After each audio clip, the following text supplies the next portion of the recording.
ఇటువంటి వాళ్ళు ఇంకా ఇంకా ఇన్ని సంవత్సరాలు ఏమంటే మీకు ఒక 50 ఉంటాయా? 50 అండి?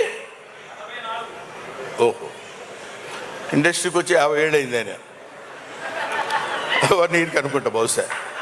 కాబట్టి ఇన్ని సంవత్సరాల సుదీర్ఘమైన ప్రయాణంలో కేవలం నటుడిగా ఒక్కొక్క మెట్టు కామెడీ చేసి మా బొచ్చల్లో రాయేశాడు, విలన్ చేసి మా బొచ్చల్లో రాయేశాడు. Comedy, villain, character artist, hero, ఎన్ని రకాల పాత్రలు ఉన్నాయో అన్నీ చేయగలిగినటువంటి సమర్థత కలిగినటువంటి నటుడు ఆయన మోహన్ బాబు గారు. ఈ సినిమాలో మహాదేవ శాస్త్రిగా ఇందాక మీరు చూశారు.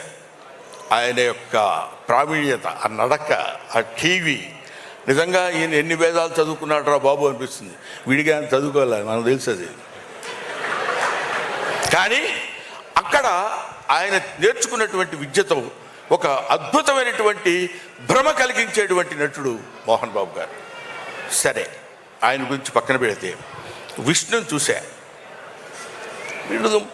విష్ణు కన్నప్ప అంటున్నారు, అప్పట్లో రాజకుమార్ వేశాడు, ఆ తర్వాత కృష్ణరాజు గారు వేశారు, మళ్ళీ ఇప్పుడు ఇతను అంటున్నారు.